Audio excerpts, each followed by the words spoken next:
So, hi, good evening, friends, and welcome to one more action packed session on Back to Business, brought to you by the Wellinger Institute of Management, Entrepreneurship, and Family Managed Business Cell. This is an exclusive program which we run at Wellinger Institute. It's a 11-month post graduation program for second generation business owners, startup founders, where they come to the Wellinger campus for a period of 11 months, 7 days every month to learn about disruptive strategies, how to scale up business, how to do mergers and acquisition, how to bring efficiencies in the business. At Wellinkers, we are running this program for the past 2 decades. And people from across the country, from the business community, have benefited from this. With this background, let me start today's program. My name is Dr. Samir Karkhanis, and I'm associated with the Wellinger Institute of Management. And today we have a fabulous session and an amazing speaker who is going to really open up the world of collaborations, mergers, acquisitions, foreign direct investment, this heavyweight words, which many entrepreneurs on listening to them only get scared, and many aspire that I should have private equity hona chahiye, people should invest in me, and then I should collaborate and grow global. So there are always two set of business owners. Some people who would really like to, grow big, use the power of collaboration. Some people who are scared to leave equity, to dissolve their ownership rights. This could be because of family structures. This could be because of the way we do businesses. This could be even maybe we don't know actually what is this world about. So after a while, I'm going to introduce you to Mr. Nitin. But before that, let me also introduce and bring on screen Mr. Srinivasu, who is the area chairman for 41ers Association of India, which is a very progressive not-for-profit. Its members are people from various walks of life, many of them being entrepreneurs and from the business fraternity. So Srini also I will bring on the screen, and Nitinji, then I'm going to introduce you. Yeah, so just give me a second. Srini, just raise your hand so that I can identify you. Yeah, here you go.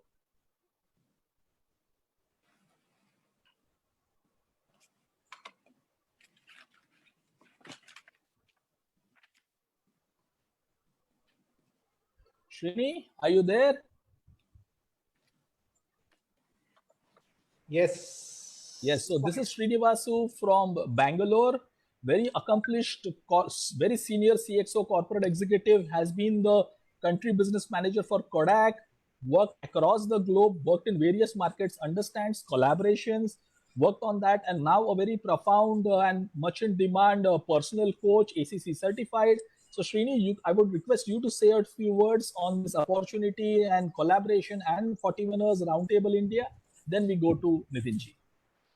Thank you, Samir, for this opportunity, and warm welcome to Nitin Podarji. I had the pleasure of listening to him in person in Mumbai, and I'm absolutely excited to, again listen to him today.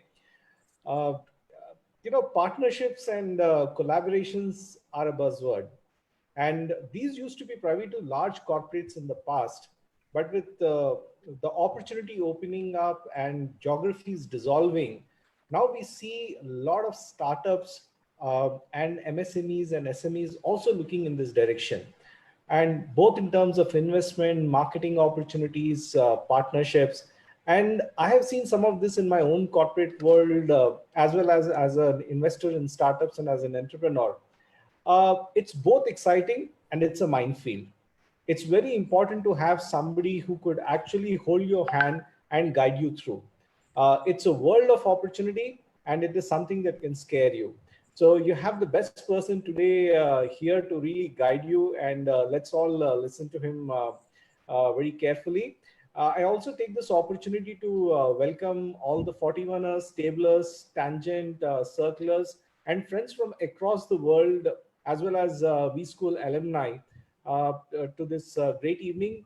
Back to Basics is a series where we are bringing the best in class and business expertise people to come and share their ideas and use this downtime as a way to plan our next level of operations.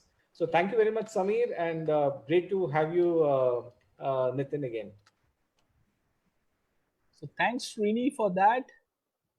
So now, the man of the evening, Advocate Mr. Nitin Podar, Senior Partner, Mergers and Acquisition at the famous J. Sagar and Associates, the person behind the mega deals which this country has seen, whether it are the big groups like the Tatas or Nissan or Procter and Gamble and many unknown big deals, foreign direct investments, joint ventures, technical collaborations. Nitin has been behind that for a very long time. That is his formal introduction. But I must also tell you, Nitin has been very kind to help startups, young entrepreneurs, not only on legal advisory, but also upon actually business strategy and using the backdrop of law. So that has been very valuable contribution from Nitin. Nitin ji has also helped our students at the Wellinger Institute of Management for the family business program, where he's been guiding family businesses to move from traditional to professional setups. He has also been guiding a lot of Indian family businesses like the Anchor and many other big names. The Anchor Panasonic, much talked about deal. Nitin ji has been instrumental in actually putting things together there, and I'm sure there are many more. But one more very important thing I wanted to tell you today. Nitinji is running a very interesting concept, a very interesting talk, which is known as India Power Talk. Okay, this is a very unique concept where normally in a webinar series, we have people from within the country discussing, debating. But Nitin, being a global prospective person himself and working in that arena, is now getting global leaders to give their perspectives on how to build India in these challenging times, how to revive businesses, the economy with a very, very global perspective. So Nitinji does this every week. In fact, during the discussion, he will also tell us more about the India Power Talk. Beyond this, he's a very passionate person. The Mahatma Gandhi Film Festival Forum is headed by Nitinji. There are Maxwell Foundation Awards which are conducted in this country, Maxwell Foundation. All that are very pioneering institution by Mr. Nitin Podar, which is helping entirely to build this community of entrepreneurship in this country. So, Nitinji, this is our audience. The stage is yours now. And these are people who are students from B School, alumni, entrepreneurs from the Roundtable India, and a lot of your friends and your clients, and a lot of the business community who's really waiting to listen to you. So I won't be much between you and the audiences. You can start, sir. Sure. So shall I share the screen? Yes, please go ahead, sir.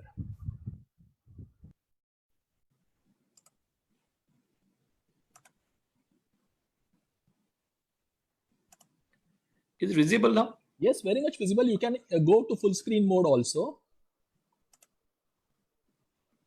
Okay, great. Fantastic, sir. So thank you, Samir, for your kind words. You have been always very kind in your introduction. So, and your colleague also, both of them were kind. And I will tell the audience that you please discount what Samir has said because he is my personal friend.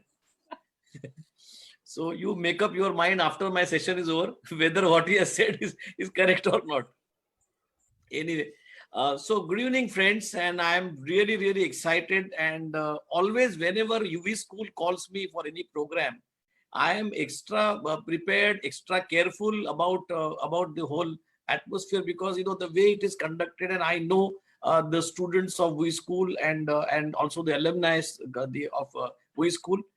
So I'm always on my toes. So quickly, friends, let me tell you that I'm a lawyer, a partner of J. Sagar Associate, and I have in the last 27, 28 years primarily doing only foreign collaborations and joint ventures in India for from whether it is US, Europe, Japan, or very recently some of the joint ventures that I did from China. Now, apart from the joint ventures, what I essentially do is business restructuring also. So during the talk, I'm going to dwell between the two things, and I please take the discussion very easy.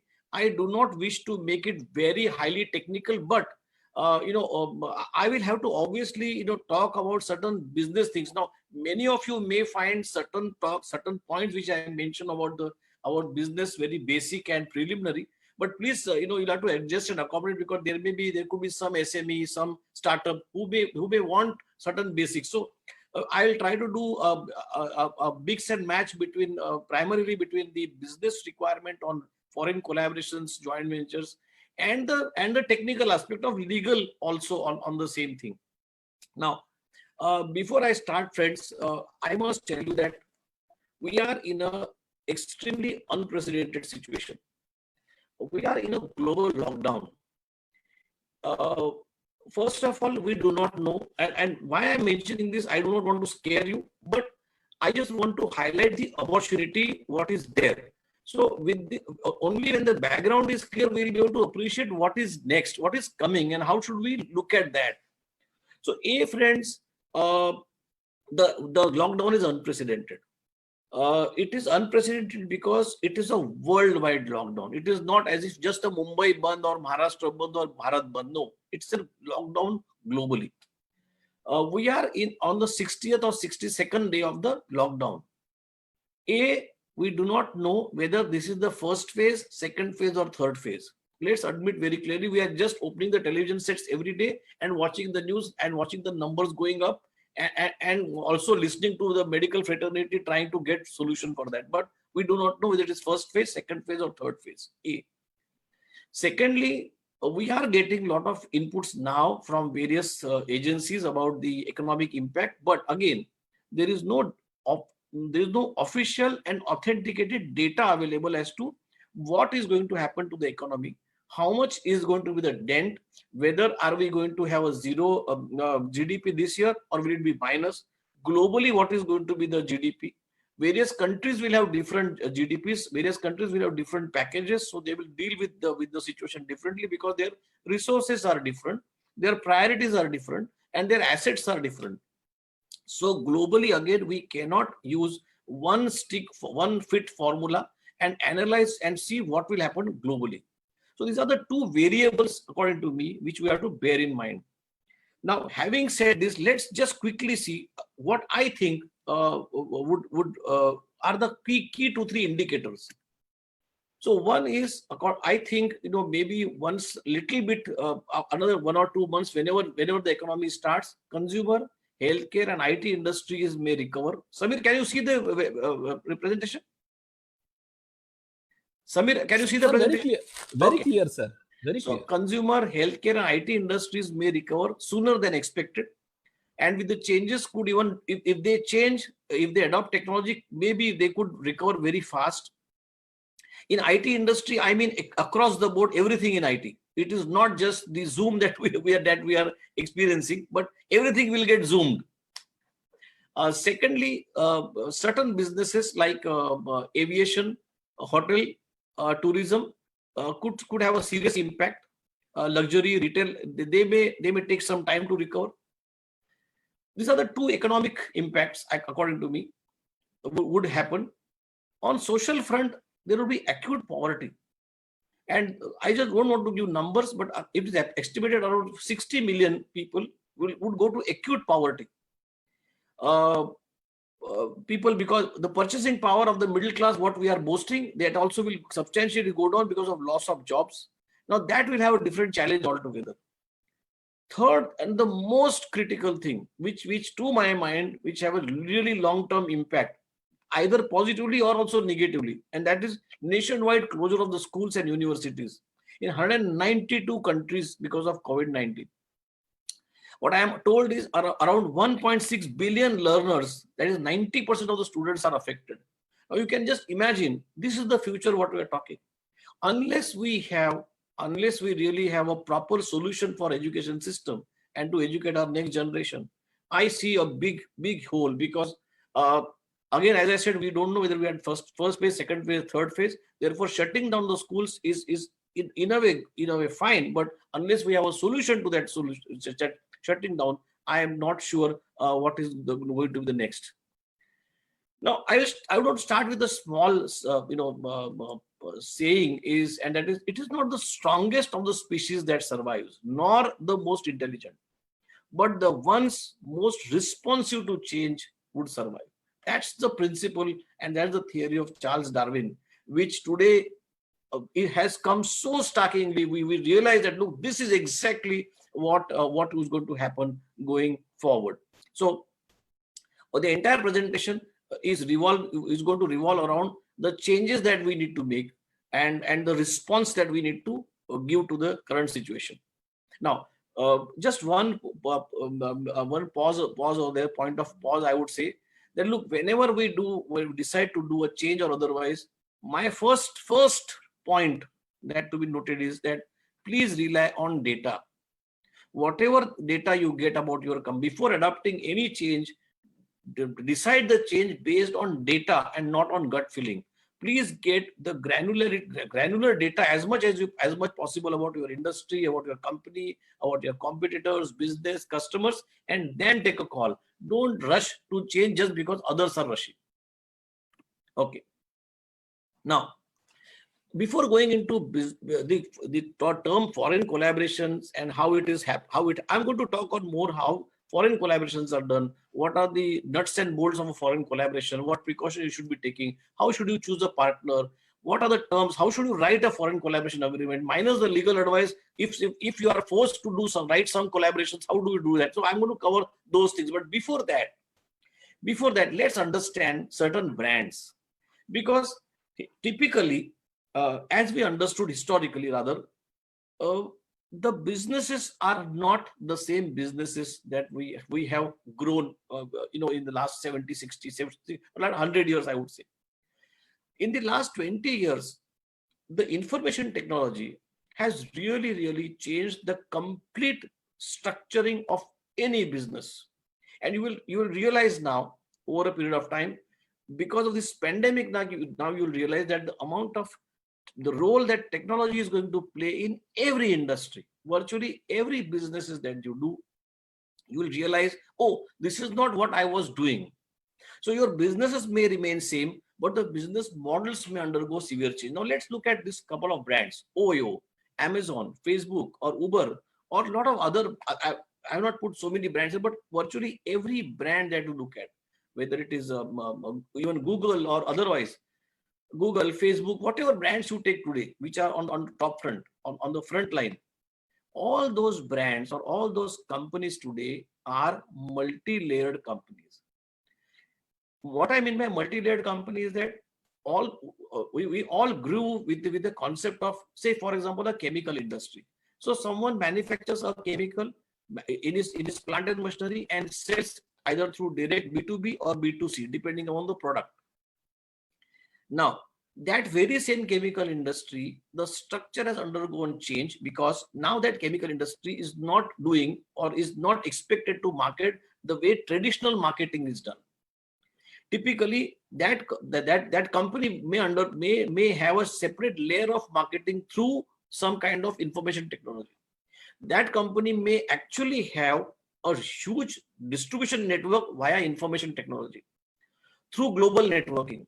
There could be some company like Amazon or someone who may help that company to market the product. So, which means the typical historical company making chemicals is today now, in order to reach out the global market, have to partner with a company which is a distribution company, but primarily the backbone of that distribution company is information technology, and not the typical salesman or distribution network that you and me understand typically. So every business model, if you are manufacturing any product today, you don't need to have a distribution network, because you have ready-made distribution channels and distribution networks. So you can focus on your products. So what has happened now? If you don't adopt that distribution network or distribution channel, someone else will immediately take it over. Now, please understand. Let me keep the thought here. The thought is that your business models are undergoing sea change. Take an example of any educational institution. Educational institutions will have to undergo sea change because they will have to go digital. So the minute you talk of digital, then which means you have then two pillars. One are the teachers, talent community, teachers, HR, and the content, and there's a distribution channel, separate distribution channel. So therefore, anything that you talk today, that will have a multiple partnership, a collaborative effort to deliver that product or deliver that service. That's the point. I mean, take example of a farming today. Farmers are producing, but we are talking of creating a separate one jumbo market. Take on cases of SMEs and MSME. The SME minister is talking of creating one full portal through which SMEs can deliver the product, which means what are we talking?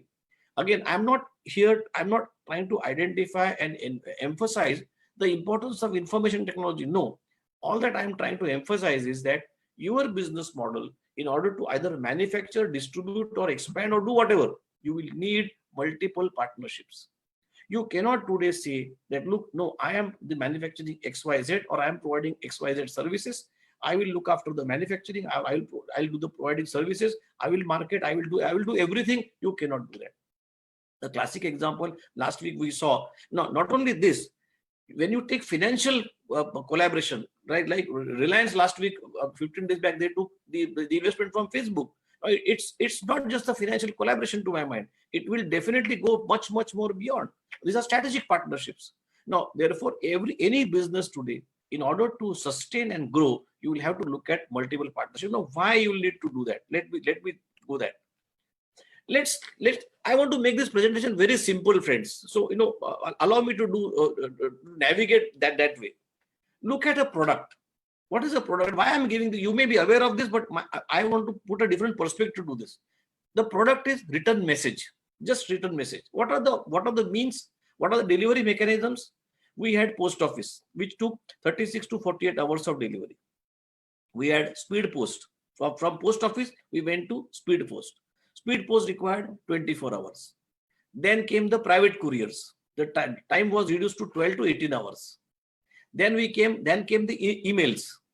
Email system, instant on the computers. So your messages could come straight, the same letter for whatever you may want to write came on the computer. Then came SMSs. SMSs came straight into your hands, not into your computer, it came into your hands. Then came the Facebook. So not only the message you could receive and then forward, but you could yourself broadcast it to the global world. So what is the product, or what is that you are trying to do? What is the use? You are trying to only communicate a written message. Now, how many channels have got changed? Post office to speed post to private courier to email to SMS to Facebook. Now, not just this, friends. The changes in the business models which I am talking. Now, that let me take you through that. This is what has changed. This is what I am talking of, a business model. In a post office, what was the business model? Post office was physical offices wherever you want to deliver. Every office had postmen for delivery. So you required physical offices, you required physical people to actually and transport the letters from one place to another and make a delivery. Then came speed post. Speed post required select offices, but it also required a delivery channel. Private couriers had collection centers. They didn't have fixed offices. They have collection centers. Again, they also need to have a delivery chain. Now look at the changes that has happened. From physical office at every location, you went to select offices. From select offices, you went to collection centers. Emails and SMSs, there is no physical delivery. So no office is required. Suddenly, the message that you want to communicate has reduced the whole cost of infrastructure, complete cost of infrastructure. No offices and no people to deliver. So that's about email and SMSs. Then came the Facebook. Facebook is just a message globally. It's just on a mobile phone. So and what is Facebook? Facebook is not just a communicating company. It's also a business tool. Now, right now, what we are talking, the presentation that we are doing, it is live on Facebook, which means it is also acting as a communicating channel for We School. So it is no more, the Facebook platform is no more just a communicating channel. It's communicating channel not only just between two individuals, but also to businesses. So it also caters to the business requirement of people. Now, so therefore, the business model of post office was different. If you were to run a post office, you had to actually go and look at offices, sign up lease agreements, take up offices, take up people. There's a huge HR issues. Now, from post office to Facebook, see how the business models have changed. See the business model. Some businesses have completely gone from the scene. Some businesses have completely. Now we had, if you recall, we had BlackBerry. Then BlackBerry is completely gone. Nobody thought that BlackBerry would ever go. When I started using BlackBerry, I thought, oh, this is the final instrument that I'm going to have. Today, just one note is just sufficient to do everything. You don't need a computer. Now, so this every business models, friends, require different sets of collaborations. To progress your business into different modes of product or delivery, you will need to understand the basic bricks of every business model, and accordingly you will need different sets of collaborative agreements. I am using the word collaborations. I have not, still not said that you need someone to take. Collaboration is not just someone taking ownership in your company. No, collaboration is multiple collaborations. When we started in 1991, when we started foreign collaborations, I recollect every collaborations I used to broadly sign up some 13 agreements. Let me count. One was investment agreement. Second was joint shareholders or partnership agreement. Then if the foreign company was giving name, we used to enter a name license agreement. If someone was to give technology, we used to enter into technology agreement, technology license agreement. If the foreign company was giving technical support, we used to sign a technical assistance agreement, where technicians used to come. Then if the foreign company was helping you to export the product, we used to enter into an export promotion agreement. If the Indian promoter was manufacturing certain things and giving it to the joint venture, we used to sign up a toll manufacturing agreement. Then local distribution agreement. These are the very standard stuff of various agreements we used to enter. But now, in the last 20 years, with the advent of information technology, substantial things have changed. Now, that very same business, if it requires, say, collaboration with a delivery chain, you need to have a agreement for technology. If that whole business is going to be front-ended by, or is going to be projected through a platform, you need to have an agreement who can manage and run the information technology platform. So the very same company which 20 years back we used to have some 18 to 13, around 12, 13 agreements. Today we need at least 25 to 30 or maybe even 50, 60 agreements. Now you can imagine Amazon, for example, or any e-retail company, or BNF, any financing company. They need to have multiple channel partners, multiple vendors, multiple suppliers, multiple distributors. So every company today will need to enter into multiple agreements. Therefore, foreign collaborations or joint ventures is inevitable in our life. We just cannot remove them. Okay. Now, why do we need foreign collaborations? Again, let's park what we spoken. Let's go to the new slide. What is this? Why do we need collaborations, and why do we need to be very, very attentive to the market? Do you understand what I have, the brands that I have put out here? The message that I'm trying to get, the message is at the bottom.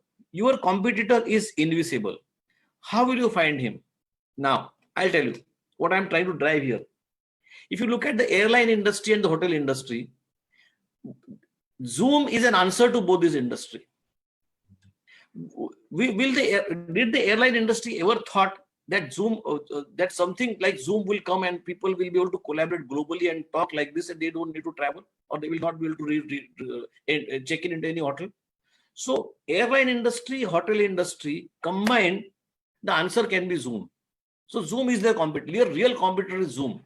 Today, virtually all airlines are grounded, but still we are able to collaborate. We are able to talk. Sabir is able to hold this conference. You are able to participate from various parts of the country, and we are doing business as usual. Now, second example. So where did the computer come from? Did airline ever imagine that through this information technology that someone can come out with a concept of Zoom and they will kill my business, or they will slow down my business? Look at Rotary and Lions. At some point of time, they were considered to be the largest network. Are they really the largest network? Are they still the largest network of professionals? LinkedIn today is the largest network, largest professional network. And not only largest, but see the segregation that they do. Profession-wise, geography-wise, age-wise, status-wise. My goodness, the amount of segregation, the amount of networking that LinkedIn has built is incredible. And how old is LinkedIn compared to Rotary and Lions? Okay. And the last example, I don't need to elaborate more.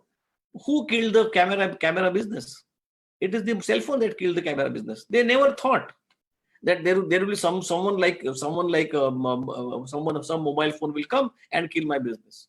Now, why I'm showing this, I'm sure all of you know this. I'm sorry if this sounds very basic, but I just thought that to put the concept of collaborative collaboration in perspective, I thought I must bring this, because you will need to keep your ears, eyes, and all your six senses open to see where your competitor is going to come. You will have to be very careful, very vigilant to identify and focus on your competitor. How do you find the now? Why I'm saying all these things? Because this, whatever I'm talking right now, is all going to go as the basic brick of foreign collaborations or collaborations. Dig into your customer and find your competitors. That's the simplest method. Today, find out there is a change in the habits and preferences of customers. You will never know. You will think that, oh, my customers are buying everything what I'm giving. But the preferences and habits are changing. Let me give a classic example. Some 2 years back, every day we used to get, all of us get, every day we get milk at home. And every woman or every house senior person, they get fed up with early morning getting up and opening the door. So if you see, there are Tetra Packs now. At our house also, I used to tell my wife, why are we, every day getting up and, buying the milk, and every day trying to get up early and do all the stuff. We just got, the Amul Tetra Packs. And the validity of the milk is, I think, around 4 to 6 months at stretch. So we just got stocked it out. Now, at that time, I wanted to avoid getting up early every day to pick up the milk can or the sachets early morning. And therefore, we bought milk Tetra Pak, Amul Tetra Pak, and we stored it for 4 months. And today in this pandemic, it has just come handy. So look at the preferences, look at the habits of the customer. The milk is same. I had no difficulty with the milk quality. Milk quality and everything is same. But my habits have changed. My preferences have changed. So as yours. I'm sure all of you, you are, there's a group of 41 plus, or I'm sure there will be a lot of senior people also. Tell me honestly, who buys mobile phone for you? You don't buy. Your son or your daughter must be buying mobile phone. I am telling you, this is my third or fourth phone, and the selection of my phone is not done by me. My son does the selection of phone. He buys phone for me. So I get frustrated in the initial 8 days because I have to change, I have to transfer the data, transfer everything. But after that 8 days, when I see the advent of technology, when I see the product is good, I prefer that product. So habits and preferences are changing. Economic environment is changing. Knowledge is changing. The decision makers are changing. So who takes the decision for me to buy such a costly instrument? My son takes the call, not me. Earlier it was the eldest member of family. Today it is the younger children. They take the call. They take decisions. Influencing factors. Earlier it was newspapers, cinema, TV channels. Today it is social media. Just because it has come on social media, because your neighbor or someone has bought a particular car or mobile phone or whatever you want to buy.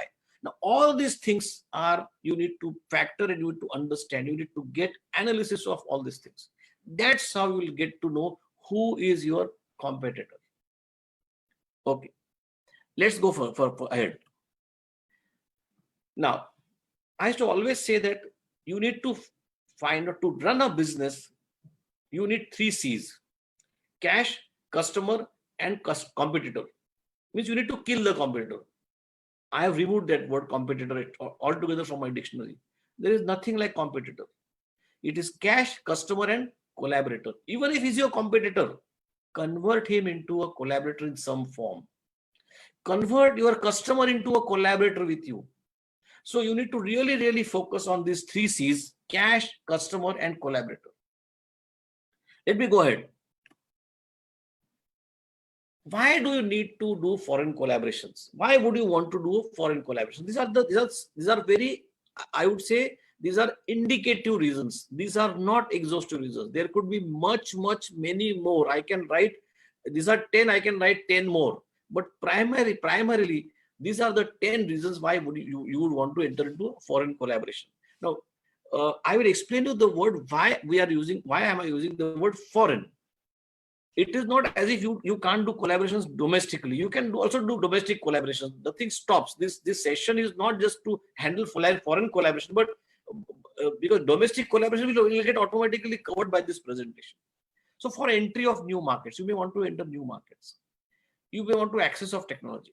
You may want access of raw material or other inputs. You may want sharing of research and development. You may want to take locational advantage. You may want sharing or avoiding risk and exposure. You may want to gain experience of local markets or local laws. You may want to access to distribution channel. You may want key manpower. You may want to take tax benefits or government incentives. Now, these are some of the reasons, basic reasons why you would want to do a foreign collaboration or a collaboration. Now, why foreign? Why am I using the word foreign? Samir, we are in terms of time, we are fine. No? I can't hear. Yes, sir, we are on time. We can move little fast so that we can take questions also. Yeah, sure. But this is a very relevant thing. What we are now is very relevant and important. Yes. I'll take another say maybe 10, 12 minutes, and then my presentation will get over and we'll go to question answers. Now, identity. First of all, let me go to why foreign collaborations. Today, friends, the various points that I mentioned, today we are on the cusp of change, and we are in a bigger cusp. Please listen to this part very carefully, what I'm saying. I have seen personally from 91 onwards, 91 when the foreign investment was allowed in India, 91 to 2000, that 10 years, I saw it was destination India. Every foreign company wanted to come to India. And I used to do every week, I used to get inquiries for 1 or 2 collabs. Every week, 1, 2, 3 collabs we used to do. So that first 10 years, we saw fantastic inbound investments in India. But that was 91 to 2000. Then from 2000 onwards, little bit, it slowed down. Again, it increased because the governments went on allowing foreign investment in different sectors. We saw a lot of growth. Now, in 2016-17, in the last 3-4 years, that speed had slowed down. Though I must say that the Prime Minister did a fantastic thing of improving the ease of doing business. The ranking on ease of doing business has really improved tremendously, and a lot of new laws have come, a lot of changes have happened in the regulatory sphere. But there was a slowdown. Suddenly, this pandemic, this COVID has come to a fantastically rescue, and I would say it's a blessing in disguise. It's an absolute blessing in disguise.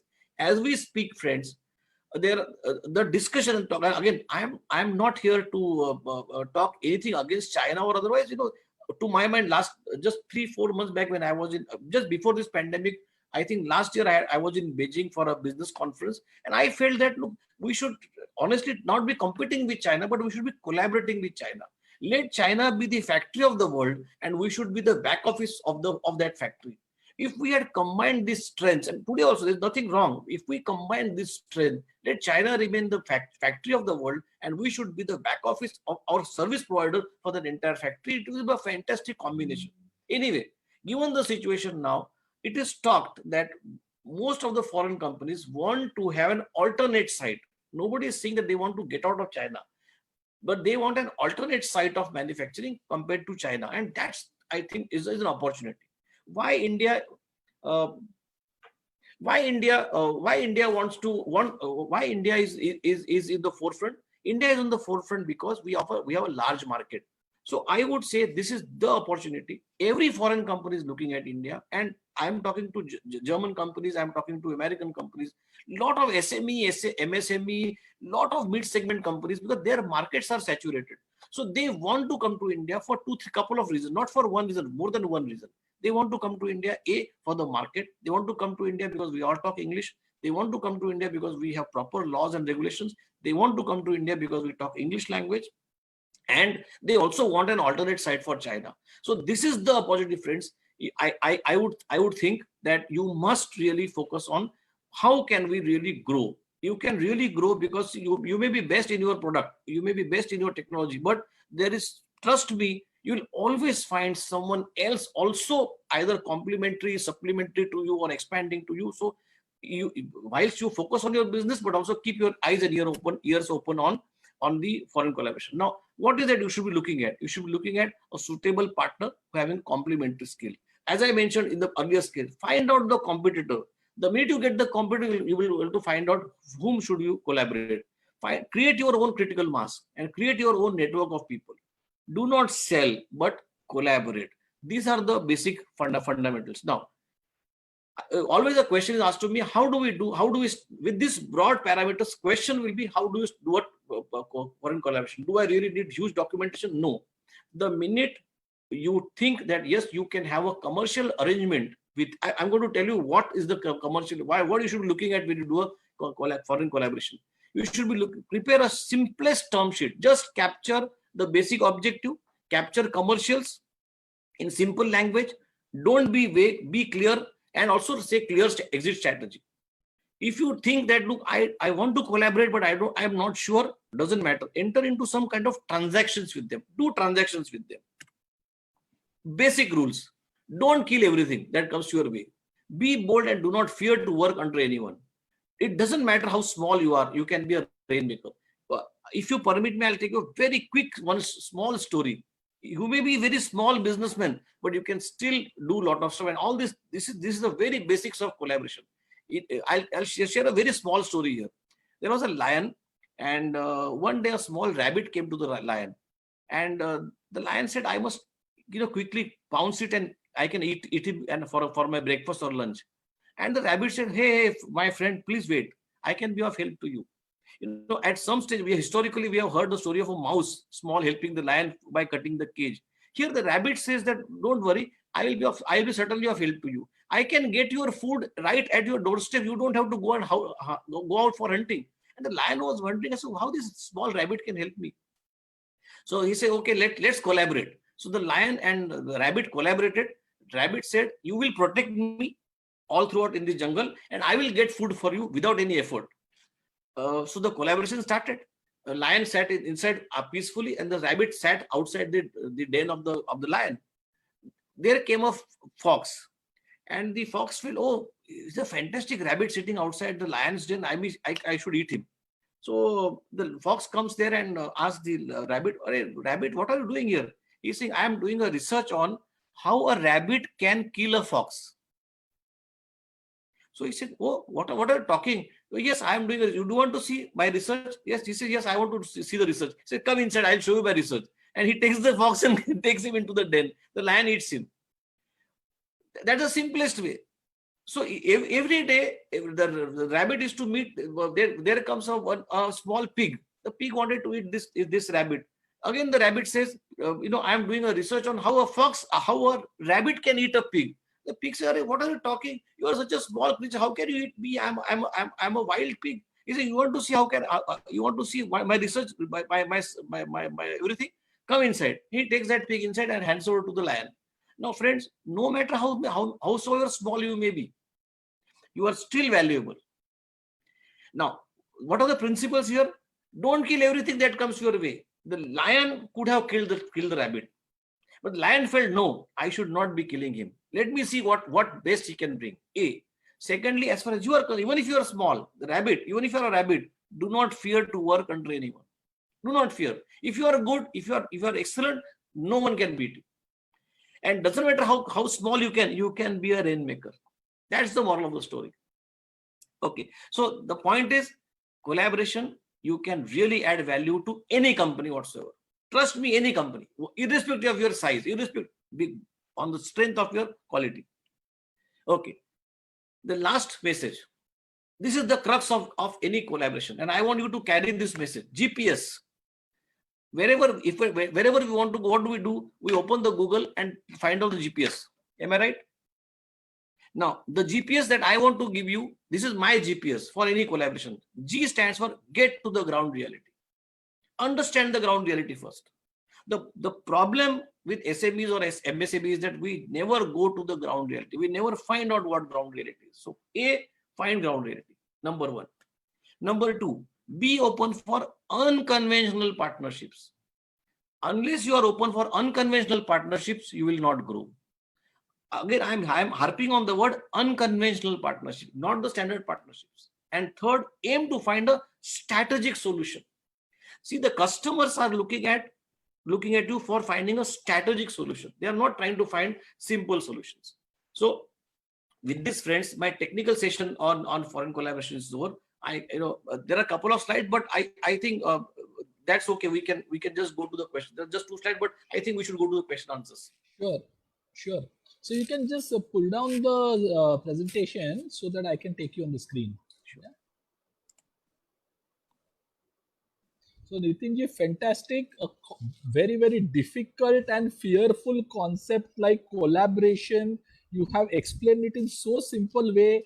And the example of the rabbit and the lion was fantastic because many people in this audiences are maybe SMEs, MSMEs, women entrepreneurs, or startups, and they really fear how do we collaborate with the big giants? Can we really go and approach them? That are also so very nicely explained on this front, and it's again message is very clear. It's the future is about either you coexist or you no exist, coexistence or no existence. It is not Correct. about competition, it is about collaborating with complementing skills of each other and maybe opposing skills of each other. So Absolutely. having said that, we are going to have a few students and alumni from the Wellinger Institute of Management Family Business Program who have some questions, and I'm going to invite them. They are from different parts of the country. Someone is from Sure. Punjab, Haryana, somebody from Kolhapur, someone from Mumbai, and from different sectors which represent the audiences which we have. So I'm going to take them live now. So yeah, here we go. I will take two more. Sakshi. Yes. And I have Rachi. Great. Sir, we are going to have three alumni who are young entrepreneurs by themselves. They are actually into business. Most Sure. of their businesses are family businesses. Sure. So they will be joining us very, very soon. Yes. So we have Ashok Basin from Good evening, sir. Haryana. Hi Ashok, how Hi. are you? I'm very good, sir. What about you? Good. Yeah, so we are going to have two more of them. Yes, Prachi is there from the retail segment. Yeah. Sure. So Welcome, unmute Prachi. yourself, Prachi. Yeah, Prachi, you have to unmute yourself. All of you all have to unmute yourself. Just click the unmute button down. Yeah, superb. So I will start with Prachi. Why don't you ask your question? Introduce yourself. What business are you in? And sir will try to help you with your question. Yeah. Hello, sir. Hello, Be Sameer loud. sir. Be loud. Yeah. Hello, sir. Hello, Nitin sir. Hello, Sameer sir. The session was very helpful indeed. And I would like to introduce myself. I am Prachi from Pune. And we have a chain of salon across Maharashtra. Currently, we have 43 outlets Are you across open? Are you open Maharashtra. now? Are you open? Yeah. No, sir. No. Yeah, that's the big, drawback of this pandemic. What is the name But of your salon chain, Prachi? yeah, it's Salon Apple. It's Salon Apple. Okay, Yeah. yes, of course. We are into franchisees as well, and basically now planning to start a product range into retail. So we were looking for certain foreign collaboration in terms of adapting new technologies for the product range that we have. So my question is, what are the main, like the important points that we should consider before exploring a foreign collaboration? Okay. Sure. So firstly is, first is you have to understand, as I mentioned, if you see my presentation, you have to see the customer preferences, A. So once you know what the customer preferences are, question is whether you have the right product or not, either product or delivery mechanism. If you do not have the right product or delivery mechanism, or if it is undergoing change, or if it is not up to the market conditions, obviously you will have to either do R&D on your own, or you have to look for foreign collaborations.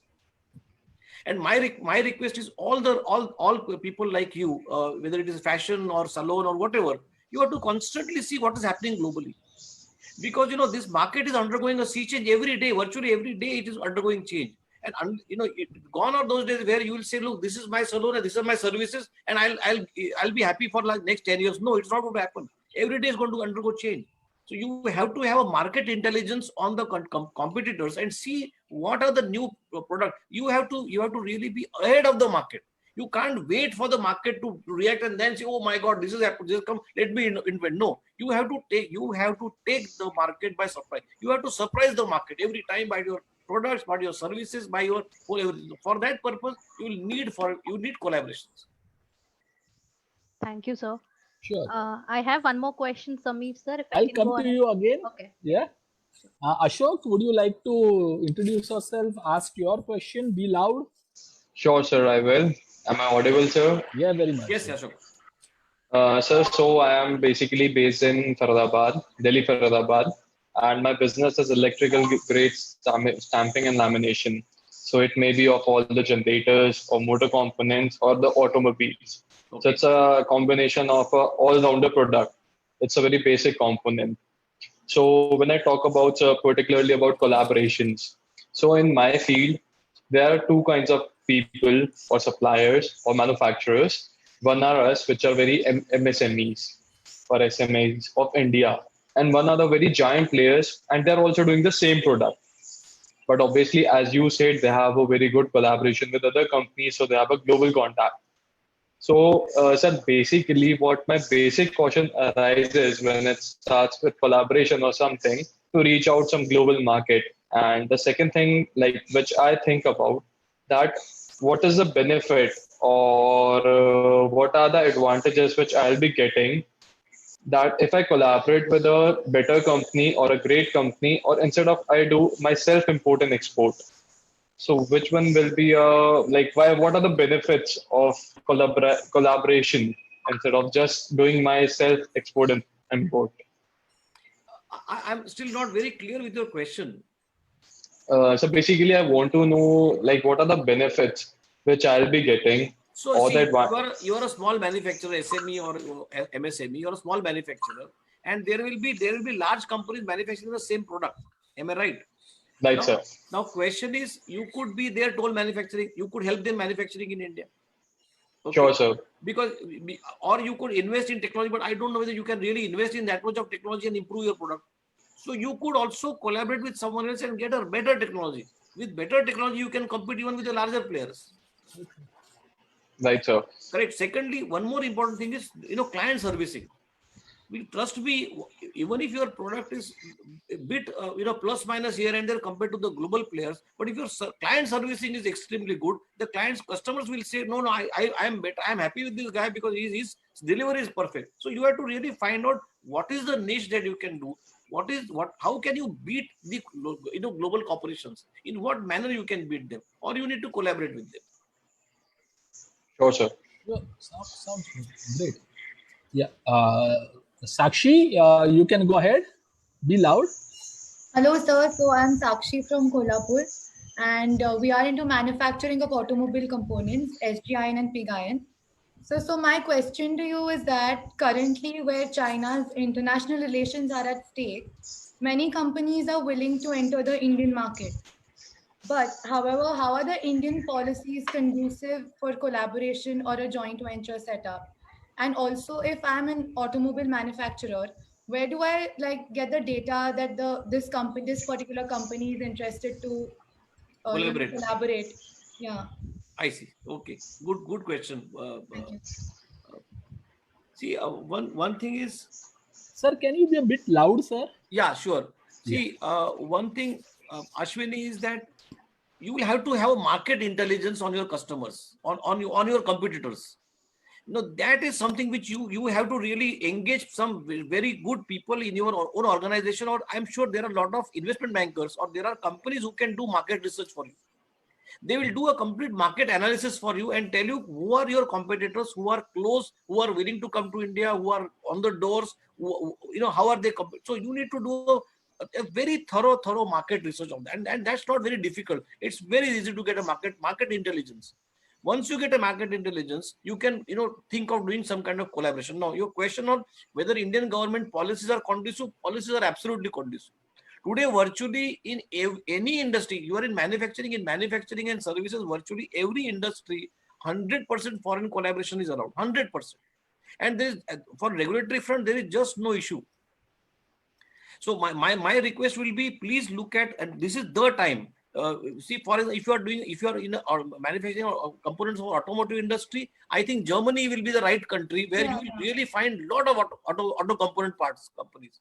And there are forums. There are not only forums in Germany, automotive component forums are there. You could be a member of that forum. But again, I'll tell you, there are a lot of companies who will do market intelligence for you, and you can identify exactly whom you want to. So get the profiles, get their brochures, talk to them.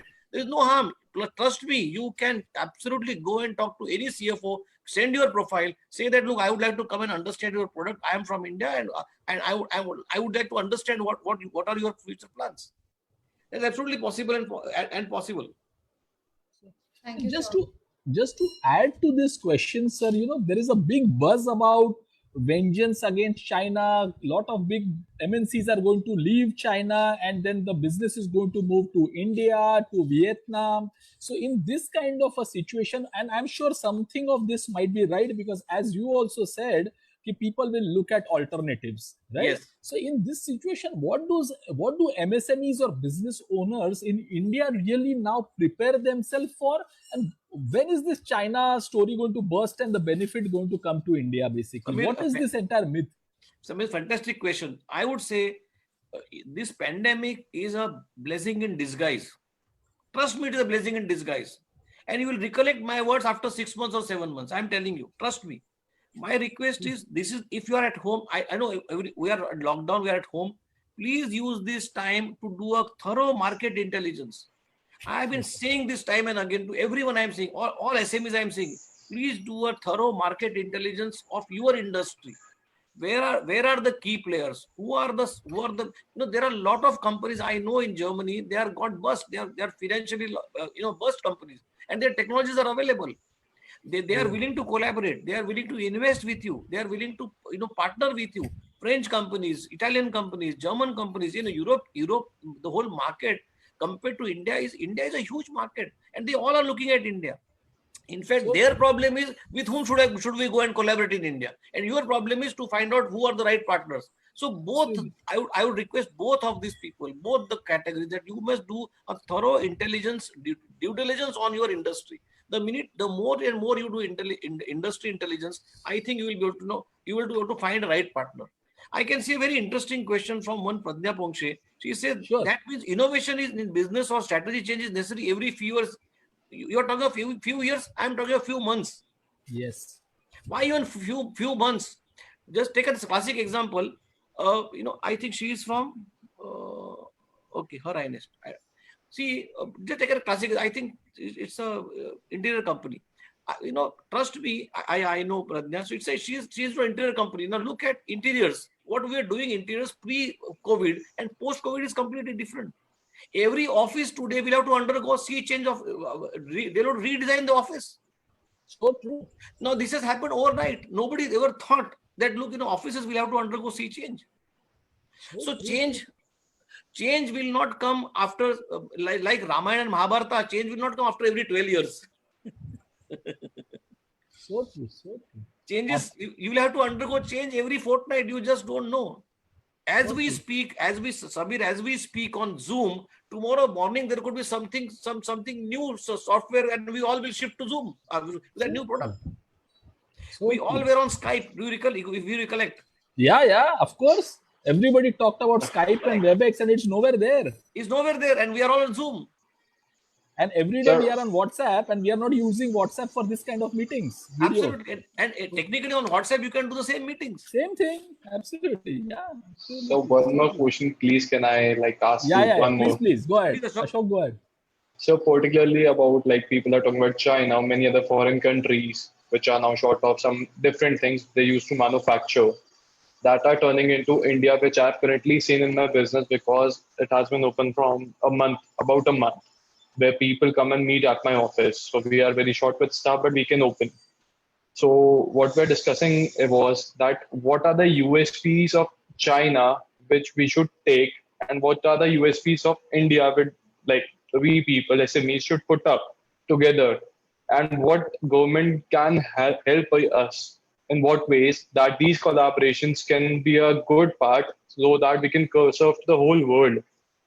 Ashok, so these are the Ashok, I must congratulate you and compliment you for this question. It's a fantastic question that you asked. And in the last 2 months, I must have handled like 8 to 10 webinars, but I have not come across this question. I'll tell you, the only thing that will distinguish yourself, I want to answer from you. You tell me, what is that will distinguish yourself? Tell me. Sir, maybe the adaptation that Indians, what I have observed is that people, if you go about Germany, if you go about US, they are very restricted to the rules and regulations. If you talk about Japan also, No, they will my not. question is, as far as your product is concerned, you are manufacturing a product. Right, sir. How will you distinguish yourself globally? Sir, maybe I don't have exact answer for this. Like, By improving your product. yeah, obviously, By sir. improving your product. It is only the quality that is going to distinguish yourself. It is not the quantity that will distinguish. It is the quality that will distinguish yourself. So I'll tell you my request to all the SMEs and MSMEs is, don't wait for government to give a package or someone to give you a helping hand. You first of all, let us stand on our own footing. My question is, if I am manufacturing, say for example, this small mouse, is my mouse globally competitive? Is this mouse globally competitive or not? Is my product globally the best product? Why are we lacking in exports? Because our products are not up to the standard of export. Why are we selling our product in India only? Because we want to send. Why are we prefer Indian market? Because we want to sell cheap products. We want to sell bulk products. I am not saying you don't sell cheap bulk product, but why don't you have also one quality product? And that quality product, Ashok, I would think you should make in such a way which should be as competitive as any German product. Your product, even if it is a small pen, your pen and a German pen or an American pen, your product, people should say, no, this is an Indian pen, which is really a marvelous product. It is only the quality that is going to make you survive. Right, sir. Thank you so much, sir. So true. And also what you mentioned, Nitin, about the customer service, that is very important. We are just not focusing on the customer. We are focusing only on other aspects of subsidiary and easy markets. So that's again been a big differentiator for China. Okay. Sakshi, you had a question? Yes, sir. Please be loud and be fast. So we'll go to the audiences now. Yeah. So, sir, with the ongoing uncertainties in Indian economy, what are the external factors one must consider while taking decisions about expansion, or in terms of collaboration? What Yeah, are the important. major external factors, like leaving aside the own investment or the own costing? When you say external factor, are you recommending? I mean the policy framework or the other not your own Legalities. investment or the not your own business related decisions. Sure. Like other external. So 2-3 things. One is you said, and the discussion was around automobile industry. Yeah. Am I right? I'm sure you are aware of the fact that electrical vehicles are coming. Yes. That's a big influencing factor. So true. That could change your industry completely. All the automotive component part makers today, all the part makers globally, they are aware of this threat that tomorrow electric vehicles are coming. And as soon as an electric vehicle comes, the diesel engine model, petrol engine model, and everything will just fall. It will like cards pack. It's the same thing happened with BS4 and BS6, and a lot of inventory was accumulated. And Exactly, absolutely, exactly. So these are the external factors which you have to work, which you have to think of. Okay, Now, for example, also if supposing you are exporting a product to a country, say a country of Africa or wherever. Now you need to also be careful what happens in the rules of that country. Supposing suddenly that country decides to stop exports from India, what happens? So these global things will come, a global fluctuation. But by and large, I must tell you, Sakshi, that globally, in my experience, in the last 10 years, if you see, the global business environment is pretty stable. It's not unstable. The challenge is from technology. Yes. It is not from your regulatory framework. No government wants to stop business. Every government wants to allow businesses to happen because they want people to invest, they want people to go out, they want people to globalize. The challenge to my mind is from technology. So true. thank you, So, sir. sir, I also, Nitinji, want you to give a message to the parents of such young second gen, third gen entrepreneurs, because you can see them, they are young entrepreneurs in family business. So they have dual challenges. They want to expand, they want to bring technology transformation in the business, they want to collaborate.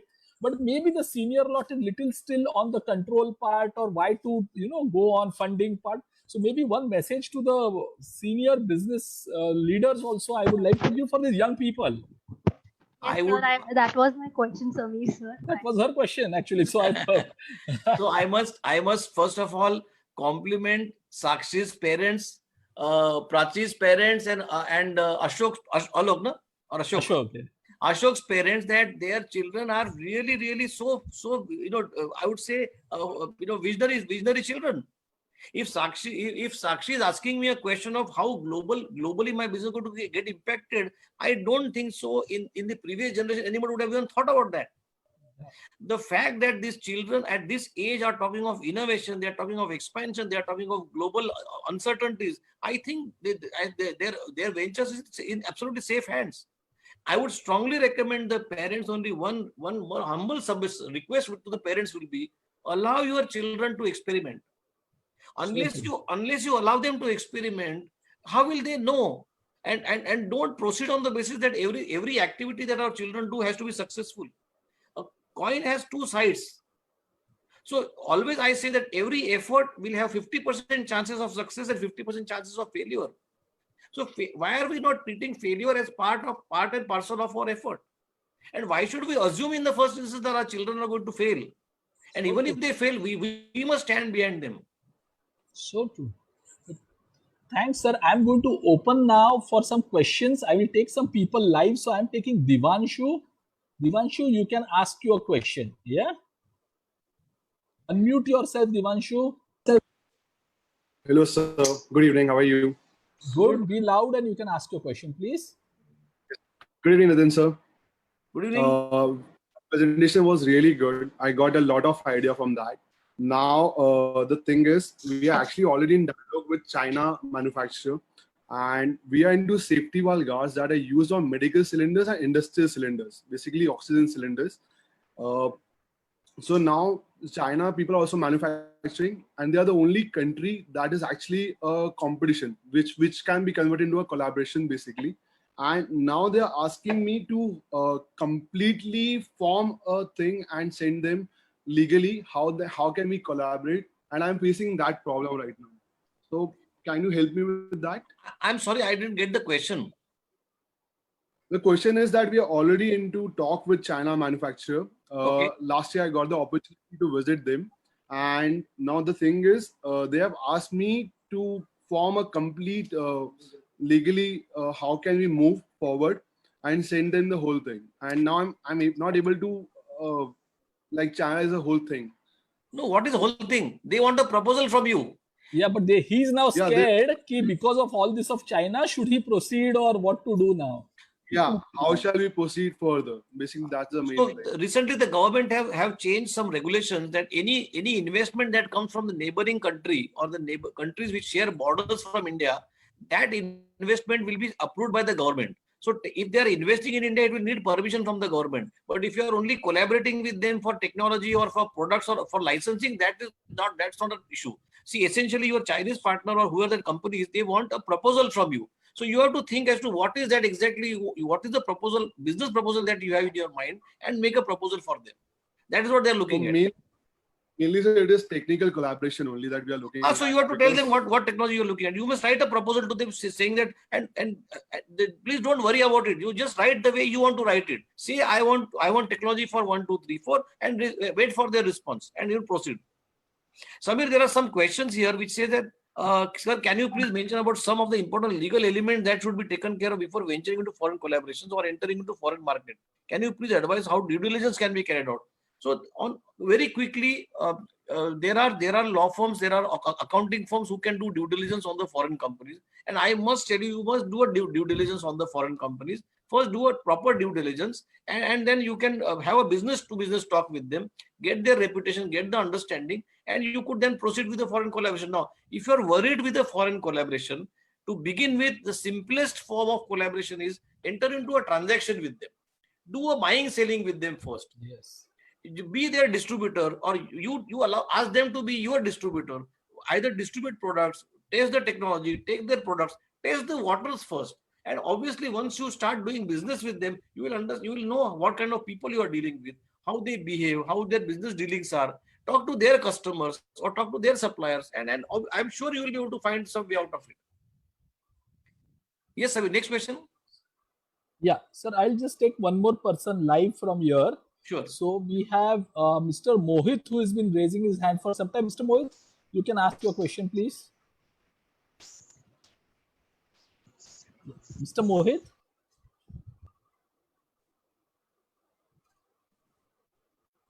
Okay, I'll move to the next one, Prabhakar. Mr. Prabhakar, you can ask your question. Good evening, Mr. Podar. It's a nice presentation. Thank you, Prabhakar. I'm there in corporate for the last 40 years. But when we talk of collaboration, we always see collaboration of our people taking technology from foreign companies. Okay. Do you have any experience of our companies providing foreign collaboration to other companies? Our technology being so qualitative to provide collaboration to other companies abroad? Several such examples I can give. Several. Dr. Reddy's pharmaceutical company is the best R&D company in India. Ranbaxy was the best pharma company in India. Anchor was the best, the leading brand of electrical vehicles in India, which was taken over by Panasonic. Okay, thank you. How many examples can I give? There are hundreds of examples. So true. Yeah, Hemal Shah, I'm taking you next. Hemal Shah, ask your question, please. Unmute Yes, sir. yourself. Yes, sir. Good evening, Go ahead. sir. Yes, Hemal, please. Sir, I'm an architect and I'm into the service industry. So I wanted to understand what are the opportunities in the service industry to collaborate and what are the risks involved? Hemal bhai, I would suggest first focus on the opportunities. Risk, if you grow the opportunity into a fantastic business, a risk will be automatically taken care of. Now, as far as architects are concerned, I would say there is a huge opportunity. We are talking of creating smart cities in India. We are talking of creating. Now, this pandemic has offered you a new opportunity of redesigning the offices which are COVID compliant. Yes. Now, offices, hotels, factories, everything. Samir, everything has to undergo change. Your house also has to be changed. Yeah, slowly. So true. So my request to the architects community or all those communities who are developing cities or whatever is that please look at what are the new products, new designs being available, and you can collaborate with those architects. You know, this is the area where you must collaborate with some good foreign architect and take their designing, take their help. You provide them services. That is possible. Okay, sir. Thank you. Yeah. British architects, the Britain architects companies are quite good because they are good in designing cities. Yes. Yeah, Okay. next is Shruti Deshpande. Yeah, Shruti, go ahead, ask your question. Yeah, sir. Can you hear me? Yeah, we Yes, can. Shruti, Please please go go ahead. ahead.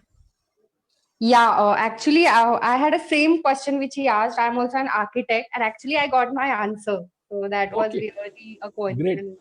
I gave you the chance, Shruti, today because I remember you writing me emails and we have not been able to connect. Okay. So Yeah. I'll tell you my simple request to all the audience here is the easiest way to begin a dialogue on a foreign collaboration is the minute you identify someone offering similar services to you, please write a proper email to them, to the right Yes. person. Send your profiles. First of all, compare your profile with their profile.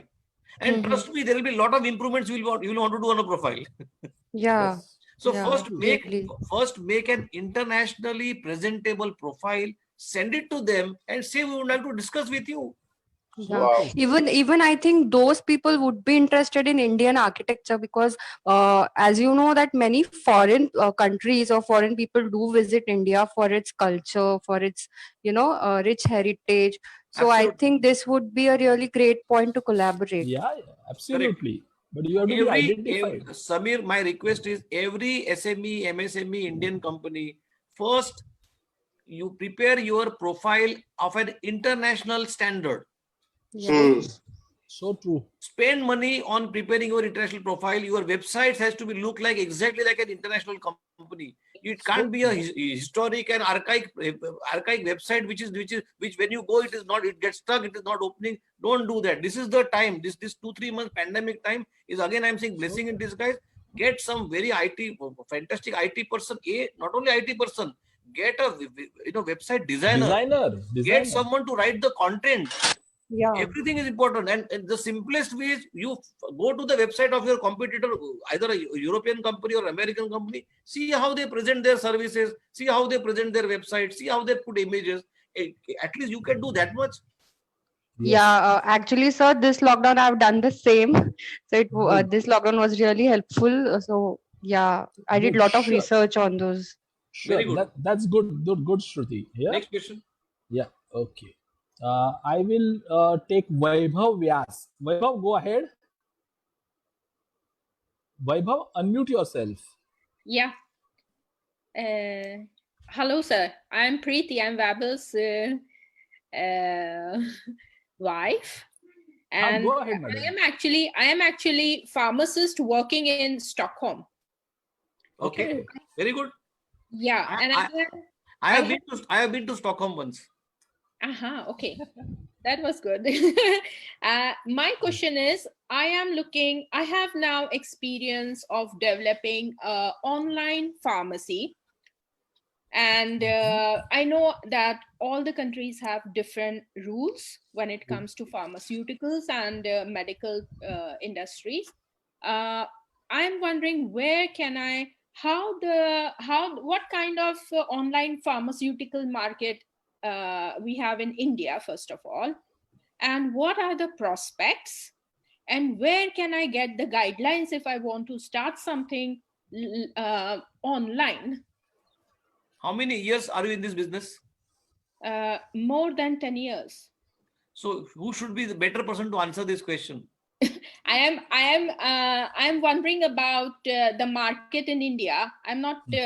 I have the experience over here in European market, but I don't know about the rules and regulation in India. So Indian market, there is lot of companies online.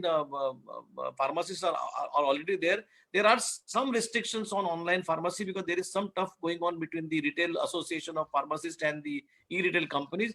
But that I think has got resolved. I don't know exactly how they have resolved, but the online pharmacy is available, not for all the products, but for some products at least it is available. And I must tell you one thing, that look, post-COVID, 3 industries, as I started with, says to the presentation: education, healthcare, and IT. These three companies, 3 industries are going to really flourish. So you are in the right industry, and if you really find out the right partners in India or right model, I'm sure you will be successful in India. How the pharmacy, the whole business has to do with the doctors and the collaboration with the doctors. Do doctors have the same same impact? Yes, absolutely. It is the same model. The business of healthcare is the same as in Europe. It is not changed. Yeah. I was in India before in pharmaceuticals, sir. I know in some way I have a bit of experience over there also, but not of the online pharmaceutical. So to give you a simple answer, I think you should do some analysis online on companies like PharmaEasy or 1mg. These are like mega players, funded companies in the online pharmaceutical space, Apollo Okay, that Pharmacy. is exactly what I was after. Yes. Have a look. 1mg, PharmaEasy. PharmaEasy, 1mg, and NetMeds. These 3 companies can give you very good insights on what is happening currently in the Indian online pharma space. Yeah. Thank you. Okay. Yep. Sir, I think Vaibhavi has answered. Okay. I will take Aditya Agarwal's question. Yeah. And then, sir, we will conclude. Yeah. Sure. Aditya, you have a question? Aditya, you will. Yeah. Hi, good evening, sir. Yeah. Sir, I work in you can say in marketing and sales company. My field is that. So, sir, I want to understand now, as we all know, these two are the field where we can say there's no recession as such. So now I want to understand, sir, where a person, if I'm into sales now, so where a person should now, stop sales and start marketing, or, like what's the difference between these two exactly? Aditya, which product? So I am into education sector, sir. I see. Okay. So What is your basically, question? What I is your need to question? understand the difference between, sales and marketing. So where a person should, stop sales and start marketing, or, I don't know the difference between both of them exactly. Like, Samir, do you want to answer? Yeah, I can answer that. So basically, there is no concept left of sales, marketing, which is separate from each other now. It's all combined together. It is sales is just an extension of marketing, branding, customer acquisition, or an experience put together. So you are not going to be anymore only selling. You have to really work on the customer experience. Know the customer, do whatever it takes to give him the loyalty programs, be online with the customer, understand what he is really looking at upscaling now. okay, So it's not only just telecalling and selling anymore. It is a customer experience journey, which is a combination of sales and marketing. So as a young sales and marketing professional, you will have to upgrade your own skills from just being into sales and fast talking. Those days are over now. You will have to understand what are the needs of the customer, what are the programs that he needs to upskill himself in his own job, and then you have to work that journey with him. So that's the merger. Samir, there's one interesting question. One Anjali Vadkar has asked. Can I just take the sure. last question? It says, Yeah. We can I'm take Anjali Yes, Vadkar, Anjali is founder a of very Illora. upcoming gallery art owner. Okay. We should answer that here. So her question is, we are planning online auctions event series. She is an art gallery owner. And Yeah, very, very prominent. I am aware about Anjali and the amazing work, I must tell you, sir, Anjali is doing in international art auction, and she's based out of Bombay. I see. Okay. So I must say very humbly, I am also an abstract artist. Yeah, that's why good. Anyway, so we are planning, she's saying we are planning online auction event series. Now my question is, how do you quick industry research on different countries or come to right conclusion for any proposal to understand legal angles? Fantastic question. Again, I'm telling you, and I think with the answer we'll close it. See, yes, sir.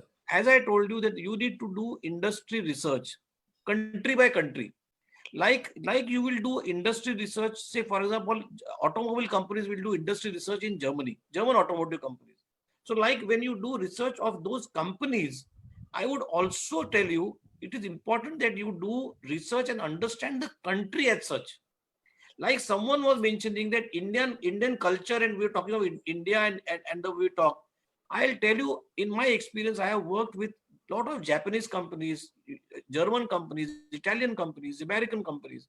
When they come to India, they not only talk about the business, but they also do a lot of research on your culture.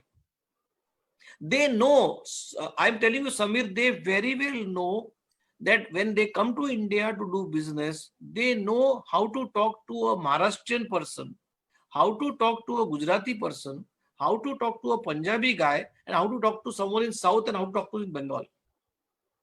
So the Japanese, when they come, when they ask me that, look, we are, or any foreign company, when they come for a collaboration, the first thing that they tell me is that we have done the research on the company, Indian company.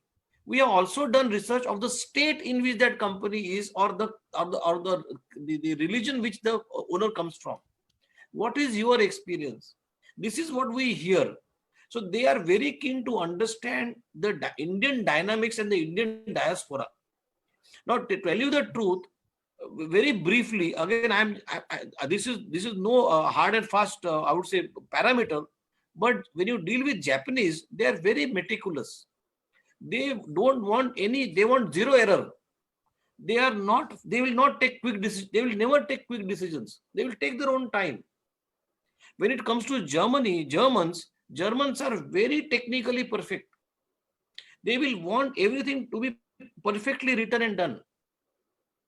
English people will go more by protocol, more by all forms and processes. Americans will be very dynamic, and they will be very business oriented. They will not give too much of importance to the formalities, but they will want the business from you. They will understand the business, the commercial part of it very clearly. The Germans will never talk of money upfront. Japanese will never talk of money upfront. Chinese will talk of money upfront. They will want to see whether this is the fantastic quality of Chinese people.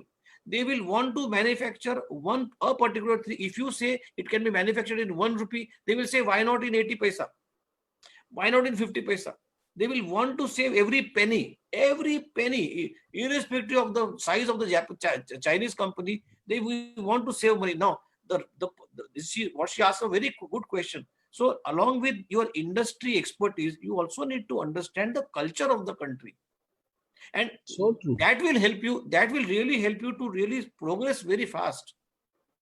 So true. Absolutely. So it's just not about business. It's a combination of business and intelligence about those countries and customers. Absolutely. See, So true. Japanese don't like you talking too loudly with them.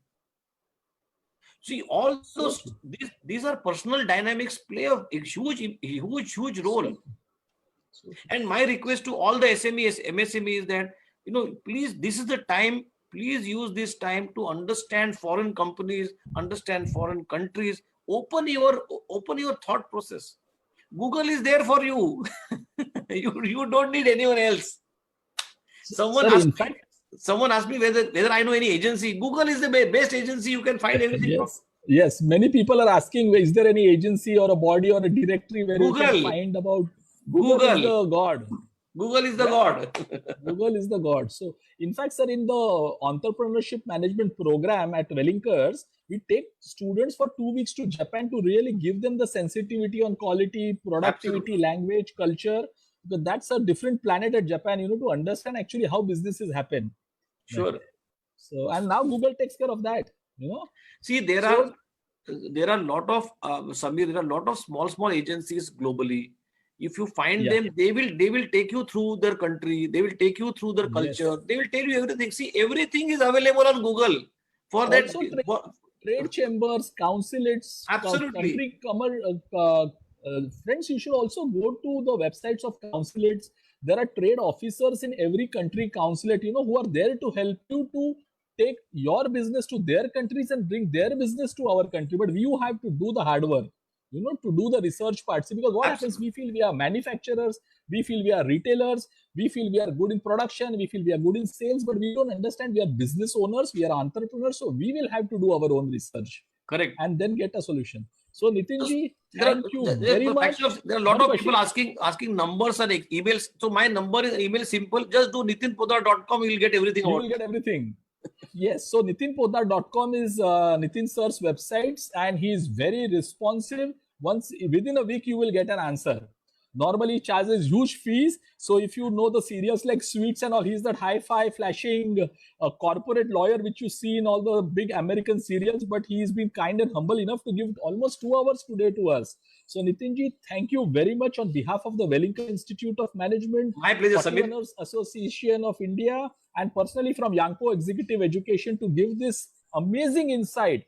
Not only on law, but more so also about business as a strategy, collaboration as a leverage to grow businesses, and how to really use this lockdown time to convert this crisis into an opportunity for tomorrow. And special thanks from the students from V School, to really guide these young minds and their parents also to give them the freedom. Yeah. So thank you very much, sir. My pleasure. Thank you. All the best. Yeah, thank you. Yeah. Friends, we will be in touch and we will have our next session soon in the next few days. I'm going to communicate to you on that. Thank you very much. Bye, Samir. Thanks a lot. Personally, thanks to you. Thanks. My pleasure, sir. Thank you very much.